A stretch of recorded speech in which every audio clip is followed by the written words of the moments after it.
Tiếp nối tập trước, hai chị em xách một số cá rừng đi về nhà. Bố mẹ ơi, mau ra xem này. Chúng con bắt được cá lớn rồi. Hai vợ chồng nhìn vào trong chiếc gùi, ngay lập tức đều ngẩn người ra luôn. Mấy con cá giết rừng này không nhỏ chút nào. Thời buổi này cá ở dưới ao khôn như gì ấy. Hai đứa làm sao mà bắt được chúng vậy? Chị Thiết Trụ đã nấu canh phi thiên đại lệ rồi đổ xuống ao đấy ạ. Cá uống xong là tự mình lật bụng trắng phau rồi nổi lên luôn. Chỉ việc đưa tay ra là bắt được ngay tắp lự. Lại là cái đại lệ đường đó sao? Con bé này sao vẫn chưa chịu thôi vậy hả? Bố nhớ lại cảnh tượng thê thảm khi mình cất cánh trong nhà vệ sinh hôm kia. Theo bản năng liền sờ sờ vào cái lưng già của mình. Mấy con cá này mà uống cái thứ đó thì người ăn vào cái bụng chẳng phải sẽ nổ pháo hoa luôn sao? Sao lại không ăn được chứ? Dẫu sao thì chúng cũng được rửa trong nước lâu thế rồi mà. Chắc chắn là ăn được ạ. Chúng con bắt để đền cho dì Trình đấy. Nhưng chúng ta cứ tự mình thử trước đã. Nếu không sao thì hãy mang sang cho bà ấy. Cái này gọi là thần y thử thuốc. Bố mẹ nhìn mấy con cá giết rừng đó, ăn thì lại lo lắng, mà vứt đi thì thật sự không nỡ. Thế này đi, để tôi ăn trước. Nếu không có vấn đề gì thì mọi người hãy động đũa. Mẹ do dự mãi, cuối cùng vẫn mang cá vào bếp. Tại gian nhà chính, cả nhà vây quanh cái bàn. Tất cả đều nhìn chằm chằm vào bát canh cá thơm ngon. Nhưng biểu cảm thì lại vô cùng nghiêm trọng. Cái này phải để tôi thử trước. Nếu qua 10 phút mà tôi không chạy vào nhà vệ sinh thì mọi người hãy ăn. Bố ơi, lại 10 phút nữa trôi qua rồi. Bố không Tào Tháo rượt nhưng bụng lại kêu ùng ục rồi kìa. Vậy chúng ta có uống canh nữa không đây? Bụng kêu không phải vì thế, là do đói thôi. Tất cả im lặng nào. Để tôi cảm nhận kỹ xem đường ruột có động tĩnh gì không. Bố lấy hết can đảm cầm đũa lên. Dưới sự quan sát của 3 người và một chú chó, gắp một miếng thịt cá dày nhất bỏ vào miệng. Đừng nói chứ, cá này đúng là tươi thật. 10 phút sau, bố họ Giang vững như bàn thạch, thậm chí còn hút một ngụm canh. Bố họ Giang vung tay một cái, chẳng có vấn đề gì cả. Món cá này tuyệt thật đấy. Con đã bảo mà. Cái món canh đại lực đó bị nước xối đi rồi. Chỗ còn lại toàn là tinh túy thôi. Ăn thôi nào.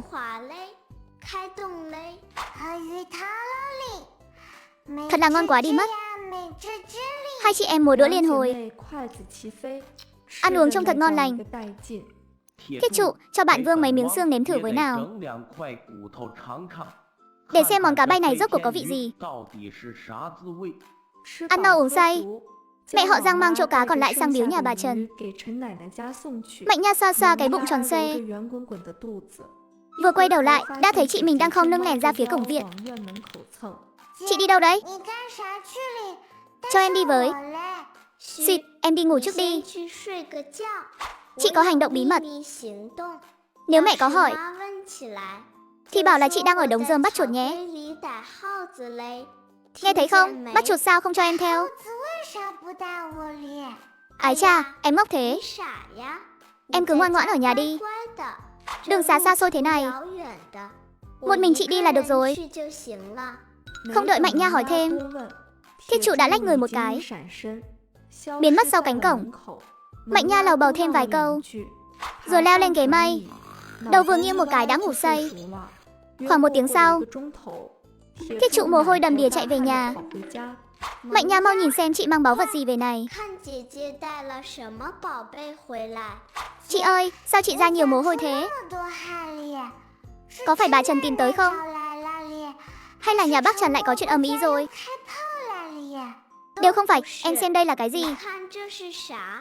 Đậu xanh hạt to. Chị lấy đâu ra nhiều thế này? Chỗ còn thừa ở nhà mình chẳng phải cho cả uống hết rồi sao? Chị vừa mới đến trạm xá về đấy. Phải xin mãi mới được đấy. Lần này nguồn hàng của chúng ta đủ rồi. Chúng ta không chỉ có thể bắt cá, mà còn có thể bắt thêm các loại thú rừng khác nữa. Cậu nghĩ mà xem, cái hạt đại lực này đến cả cá dưới nước còn bị đánh gục, thì lũ sinh vật sống trên núi làm sao mà chạy thoát khỏi mâm cơm chứ?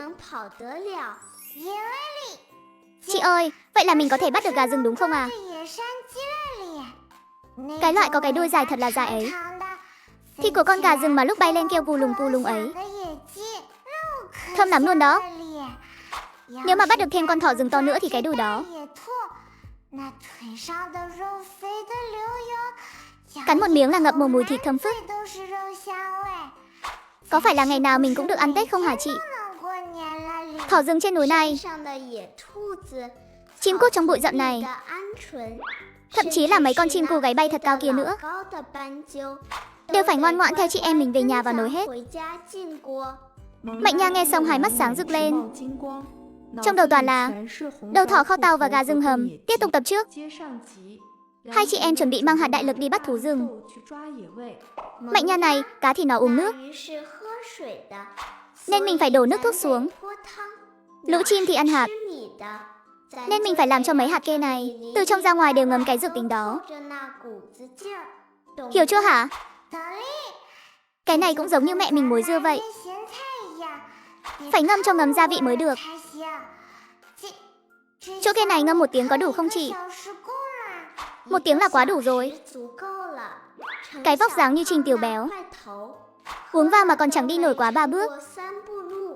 Mấy con chim nhỏ này thì chịu được bao nhiêu? Đắp 1 miếng thôi, đảm bảo là hết bay nổi. Chỉ có thể ngoan ngoãn rơi vào tay mình thôi. Mạnh Nha nhìn bát kê, trong mắt toàn là hình ảnh đùi gà rừng. Đợi khi nào bắt được gà rừng rồi, chị em mình sẽ đưa 2 cái đùi to béo nhất cho bố mẹ. Chỗ còn lại thì hai đứa mình mỗi đứa 1 cái cánh. Mình bắt nhiều thêm mấy con nữa, thì mỗi người chúng ta sẽ có 1 cái đùi gà thật to. 1 tiếng sau, Thiết Trụ bốc nắm kê nhét vào trong ngực, dẫn Mạnh Nha lẻn ra sau núi. Hai chị em ở lưng chừng núi, giải kê thành một vòng tròn, sau đó chui tọt vào bụi cỏ bên cạnh. Nửa tiếng sau, chị ơi, mình còn phải đợi đến bao giờ nữa à? Chân em tê hết cả rồi này. Suýt. Đừng lên tiếng, em nhìn kìa. Chẳng phải chúng đến rồi sao? Mạnh Nha nhìn chăm chú. Mấy con chim sẻ đáp xuống bên cạnh. Ngay sau đó, một đôi chim cù gáy lớn cũng hạ xuống kìa. Thịt chim cù gáy dày lắm. Bắt được 1 con là đủ cho chị em mình ăn 2 bữa rồi. Bình tĩnh, đợi tụi nó ăn xong đã. Chút nữa thuốc ngấm, chắc chắn là sẽ lăn đùng ra thôi. Lúc đó chị em mình cứ thế mà lên nhặt, dễ như nhặt khoai tây vậy. Mấy con chim đó ăn mới vui vẻ làm sao. Chẳng mấy chốc, chỗ kê trên mặt đất đã bị quét sạch bách.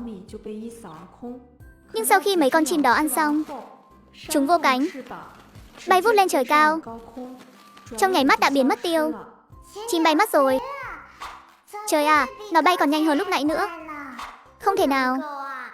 Chẳng lẽ cái thuốc đại lạp thang này không có tác dụng với chim sao?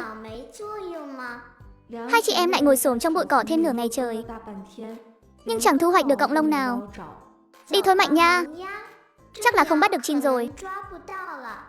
Hai chị em ngủ rũ, đi về phía trong làng. Nhưng vừa mới đến đầu làng đã phát hiện có gì đó không ổn. Bình thường vào giờ này, bà con lối xóm đều tụ tập dưới gốc cây tán gẫu, nhưng hôm nay một bóng người cũng không thấy. Nhà nào nhà nấy đều đóng cửa im lìm. Chị ơi, hôm nay sao thế à? Mọi người đều trốn trong nhà làm gì vậy cả? Đúng lúc này, từ chiếc loa của ban quản lý đội vang lên giọng của Trần Đại Na. Các hộ gia đình chú ý. Các hộ gia đình chú ý. Hôm nay ông trời không bình thường rồi. Chính chóc khắp làng đang nghĩ bậy như điên ấy. Mọi người hạn chế ra ngoài nhé. Ai đang làm ruộng thì mau về đi, nhớ bảo vệ đầu và mặt cho kỹ. Thiết Trụ và Mạnh Nha còn đang ngơ ngác, thì bỗng nhiên trên con đường đất phía trước, bộp, một đống trắng nhách rơi xuống. Tiếp đó là đống thứ 2, đống thứ 3. Chỉ thấy trên bầu trời từng đàn chim bay tới bay lui, vừa bay vừa xả loạn xạ xuống dưới. Si, em nhìn xem, ông khói nhà dì Vương trắng xóa luôn rồi kìa. Vừa dứt lời, hai người trông thấy mấy xã viên đi làm đồng về, ai nấy đều dính đầy thứ trắng xóa trên đầu. Ôi trời, cái thế đạo gì thế này? Tôi sống đến 40 tuổi rồi, chưa từng thấy phân chim rơi xuống như mưa thế này bao giờ. Than vãn cái gì chứ? Mau chạy đi, một đợt nữa lại tới rồi kìa. Thiết Trụ và Mạnh Nha nhìn nhau một cái. Trong lòng đồng loạt thắt lại. Mạnh Nha à, chỗ kê đó hình như có tác dụng rồi. Hai chị em nào dám nán lại lâu. Cúi gằm mặt, lén lút men theo chân tường chuồn về nhà như kẻ trộm. Vừa bước vào cửa, đã thấy mẹ đang giặt quần áo trong sân. Thật là kỳ lạ quá đi. Hôm nay rốt cuộc là chuyện gì vậy không biết. Chính chắc cả làng cứ như hẹn nhau ấy. Toàn nhắm vào người mà đi ngoài. Chẳng phải sao, vừa nãy tôi ở ngoài đồng, nhìn thấy ngay trên trán dì Trình bị trúng ngay một bãi chính diện. Tức đến mức bà ấy nhảy dựng lên chửi rủa. Thiết Trụ và Mạnh Nha sợ đến mức không dám thở mạnh. Nhân lúc mẹ cúi đầu vào quần áo, lách mình một cái đã chui tọt vào trong nhà. Nếu mẹ mà biết phân chim đầy làng này đều là do tụi mình cho ăn mà ra, thì chắc chắn mẹ sẽ treo hai chị em mình lên xà nhà mà quát cho một trận. Sơ suất rồi. Đây hoàn toàn là sơ suất thôi. Thời gian này tụi mình nên ngoan ngoãn chút đi. Chị thấy mái nhà trong làng này ít nhất phải 3 ngày mới khô hẳn được.